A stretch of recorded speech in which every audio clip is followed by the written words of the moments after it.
Hello and welcome back to Microsoft's Flight Simulator. Thank you very much for joining me in this video, and today we are going to be taking a look at Real Taxiways USA Class B, C, D and non-towered airports by Black Square, available soon on JustFlight. So this is a preview, this is a pre-release build that I'm using. By the time this video goes out, it might be released, it might not be released, I'm not entirely sure. But just to make it perfectly clear, at this point in time I'm using a preview build, and so do expect a few things to be maybe a little bit out of place. That is very important to remember. Now this will be available for £26.99, plus there will be a military version as well, a military add-on for £12.99. And the question you're probably asking is, what does it do? Well, over the course of this video I will try my best to show you, but in a nutshell, what this does is it goes around in the United States over 1,000 airports, and it will correct and enhance as much of the airport's taxiway signage and runway signage as it possibly can. So things that are too big, too small, it will try to fix. Lighting in the wrong place, particularly centerline lighting, it will try to fix. It will add additional features, things that maybe previous versions of Flight Simulator had and this one doesn't. Additional signage, additional ways of understanding things, and try and make them as realistic as possible. And of course, because this is a simulator, you want things to be as realistic as possible, and that is exactly what this sets out to do. So taxiway signs will be correct. As you can see here already, we have the double-sided signs that will be available. There'll be movement, the arrows will be correct, pointing to the different taxiways, corrections of taxiways where Microsoft have got it wrong or Serbo have got it wrong, however they've built it, however the computers built it. And it will do this not only at large airports like LAX or Chicago or anything like that, or JFK, but also at small regional airports, where I think you'll probably see the biggest change. What I'm going to do is show you the differences between it with standard and it with this by doing some comparison shots and comparison videos, and then I will give you some thoughts towards the very end. So make sure you stay tuned to see what this is all about.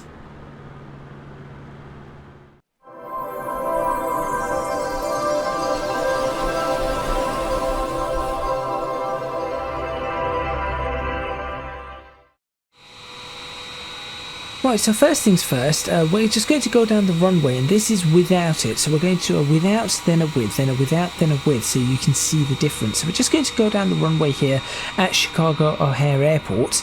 I think this is runway 22 center. So we're just going to go down this, and you can take a close look at the taxiway signs, take a close look at the markings that you see on the ground, particularly for the holding points. So do pay attention to that. And whilst we're going down the runway, I'm just going to talk a little bit about some of the limitations that this product does have. Because it's a patching system for the default airports of Microsoft Flight Simulator, it does have to work within the current limitations of the simulator's data and rendering engines. So it does everything it possibly can to eliminate any of the unwanted results, but some things you may have some problems still, because it is, at the end of the day, limited by Microsoft Flight Simulator.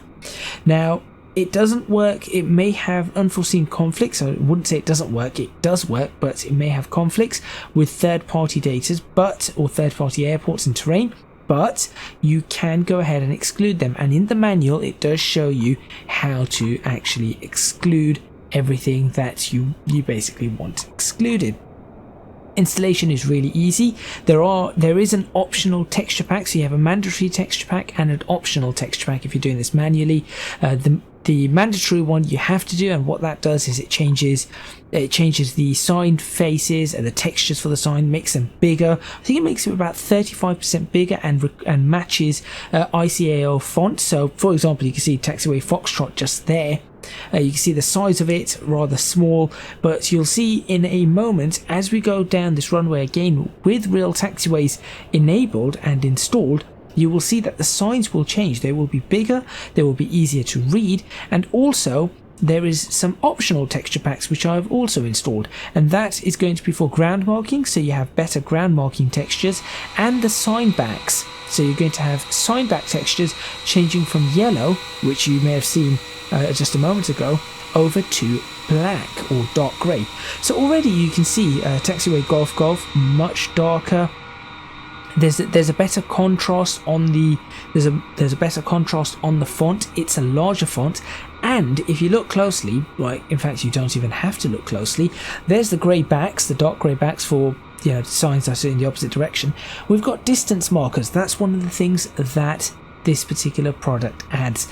Distance markers, just as you would get in real life, are added on this, and obviously they are in the correct place as well. So as we go down the runway, you can also have a look on the right hand side of the runway from where we're looking, and you can see that there is more in the way of signage on that side as well as this side. There's another marker. And I'm just trying to see if I did take this all the way up to Foxtrots, which I believe I did.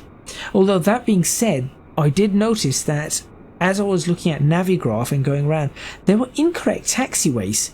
And this is one of the things that this product does attempt to fix. There you go, look at that, Foxtrots. And it doesn't just have a sideways arrow, it actually has an arrow showing you that this is not a direct sideways turnoff. As you can see, it is a bit of a high-speed turn-off. It's not exact, and it isn't right in front of you, it's slightly further ahead. So there is an attempt to get this all properly done. Now on the website, on the JustFlight website, which will be linked below, you'll also see they've done a comparison between what Microsoft Flight Simulator has default, what the real world signage is, and what they have included. So here's another example right here. You can see we're on Tango, which, by the way, this is not Taxiway Tango at all. This should be Sierra, and this taxiway is actually closed in real life now, according to Navigraph. But if it was open, it's Taxiway Sierra, and you can see that it has all these markings and signs, but it's incorrect. When we go to the next lot, this is with Real Taxiways. It's now marked correctly as Sierra. I know this is Sierra because Sierra continues across the way. The signage is bigger. You'll also notice that the red backboards, the runway markers with the red backboards, have black outlines around the white, making it just a little bit easier to see, as well as larger. And any of the superfluous signage has now been removed because you just can't turn on to Taxiway Papa the way you could, or Papa 6, I believe. Here's another one. We're at Tango, not too far from where we were. Again, this isn't Taxiway Tango. We've got markings for Papa going back and forward. We've got Tango and Papa 5. Now, this, first of all, as I said, the taxiway itself was wrong.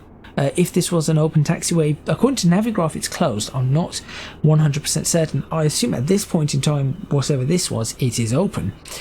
This would be Sierra, I believe, not Tango. On top of that, you've got the markings for Papa, Papa 5. All of this is unnecessary and unneeded signage. So in the next one, you'll notice that just like that, they've taken it away.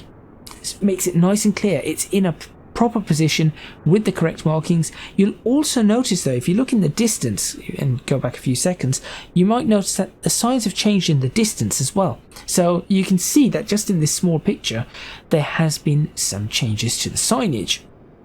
Continuing on to the next one, here's another one. This is a good example of runway marking. So you can see that on the ground, you've got the runway markings, you've got the holding point, which is fine. That isn't too bad. It's easy enough to see. But the runway markings on the side in the grass are extremely tiny, and that's not realistic at all. That is very, very small.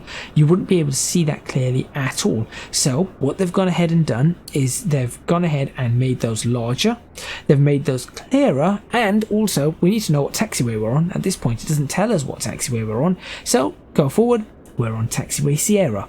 Now the other thing about this one is that you'll notice that if you look closely, that is now a double-sided sign, something that Flight Simulator doesn't do by default. So if we flip over to the opposite side of this sign, you'll see that there are more markings on that, giving you better indications as to where you're supposed to be going and where the different routes go. And you can see there the Papa indicators for Taxiway Papa are right there clearly marked so it doesn't get in people's way and in an awkward position, and I really do like that. It's nice and clear. You'll also notice on the right hand side it's got markings for the hold, and that's also really quite cool, something that default flight simulator doesn't do. So what I'm going to do now, as this is of course a preview, I'm not going to go into lots and lots of depth. What I am going to do now is I'm going to do a bit of a journey. So my intention is to just do a very short journey from the runway. We're going to be going down November 4, November, Alpha 13, Bravo, Romeo. That's it. That's all I want to do. So again, I'm going to repeat that. November 4, November, Alpha 13, Bravo, Romeo. That's my pattern, and I want to see with default flight simulator, can I actually navigate with the taxiway signs. I've also brought the sun down a bit so we can see the lighting, and whilst I'm doing that, I'm just going to have a look if there's anything else that needs to be read out for this preview. I don't think there's too much that needs to be read out. As I said, there is a way to get the airports excluded. They do tell you how to exclude airports, so that's fine, which is really good for people who maybe have custom airports, and those custom airports have specific custom signs and you do not want Real Taxiways getting in the way, so that's great. The same thing, you can do that for any other airport. So for example, if you do it for a real world airport, a world update airport, you can do it on one of those. You can exclude one of those airports as well if you think Microsoft have done a really good job. Okay, so we've managed to get onto November 4. Now I want you to pay attention. We've got November 3, November, Foxtrot, and November, and I don't know what the other November was, I just missed it. Whatever that one was.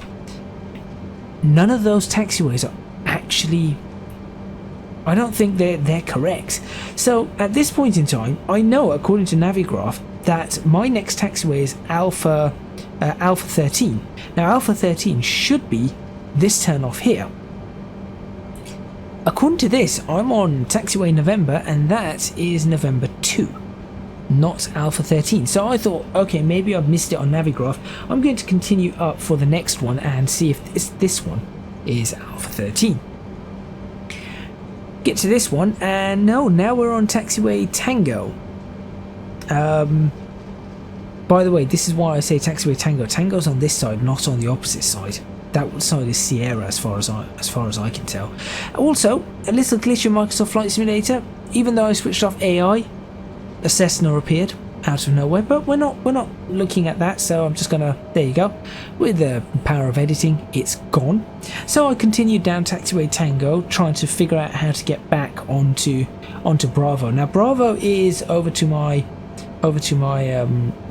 right hand side at the moment, so I thought, okay, let me see if I can take this taxiway off. Now you saw there that Tango was being shown weirdly for some reason. So it was showing taxiway Tango really oddly, and it shows this as Tango, where I do not believe this one is Tango. Tango is going the opposite way. So again, I think there's that issue. So what I'm going to do now is, obviously eventually I managed to get onto Bravo and Bravo onto Romeo, so that's fine. But let's go and redo this with the newer signs, with Real Taxiways, and see what actually happens and how much easier it is, if indeed it's easier. Now the first thing you'll notice is that because the signs are larger, I know 35% may not seem like a lot, because generally the human mind tends to go anything below 50% is not a lot, because it works, you know, it says, oh, it's 35%, it's close to a quarter. It's between a quarter and a half, it's close to a quarter. If something's a quarter larger, that's not that much larger, but for those people with smaller screens, 35% larger actually is a lot better. And the font, the important thing here is that I'm finding personally that the font is clearer, because it's not, I think it's less blocky, so the font is a bit narrower and larger, so it's a bit narrower and a bit larger. So all in all, the font width looks about the same, but it's just bigger.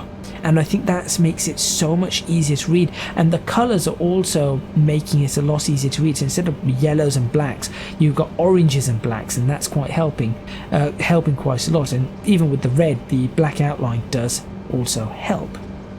So here we go, on to November 4. And this time you'll notice we had signs for November, and Alpha 15 straight ahead, not Foxtrot. And that's what it's supposed to be. So at this point I'm thinking, okay, that means that I might actually get my Alpha 13 turn. And this is what we're going to see.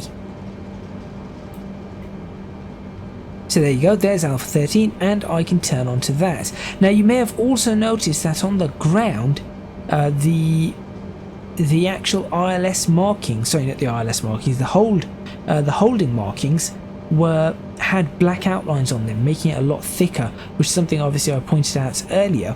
It does make them stand out quite a lot more. And here we go, turning onto Bravo, and it's there. I've been able to navigate it just because of this particular program.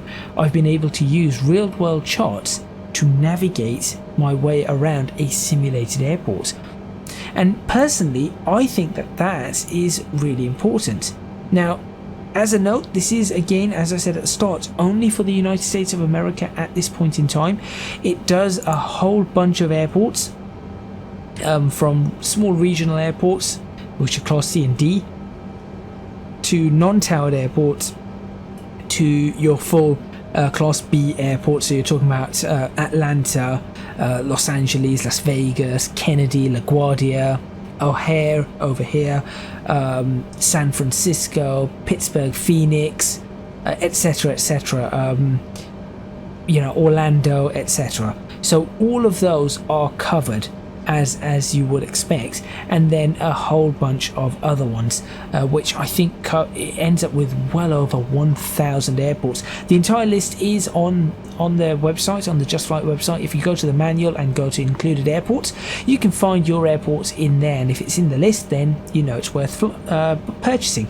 Now, if you're not going to be flying in the UK, then I'm sorry, in the United States, I hope they're going to do a version for Europe and the UK, because that would certainly work out better for somebody like me. And though I did get this product for free, I will make that clear, I do review these properly, or in this case preview these properly, and for me, having a product like this is not ideal for the simple reasons that I do not fly in the United States that much. However, if I did want to start doing flights to the United States, this would be perfect. So what I'm going to do is I'm just going to end this off with a little bit, showing you a little bit more of some of the signage. For example, right here we have no entry signs and speed limit signs, which is awesome. That's for both aircraft and, well, there goes a weird vehicle. That's for aircraft and for the vehicles, for the road traffic, saying aircraft have right of way, this is your speed limit, which I think is awesome. So for people who fly in the United States, I think that this product really brings that realism to your airports. It brings variation to the airports as well. Two airports are not just going to have the exact same signs all the time, particularly your regional airports. And this will just overall help give you that feeling and allow you to use your real world charts in a much better manner. So if you are interested in this, do check out the link in the description box for this one and the military one. They are going to be available soon. If it's not available for purchase already, there will be a link saying email. There will be a button saying email when it's available. I do recommend you go press that. Thank you very much for watching.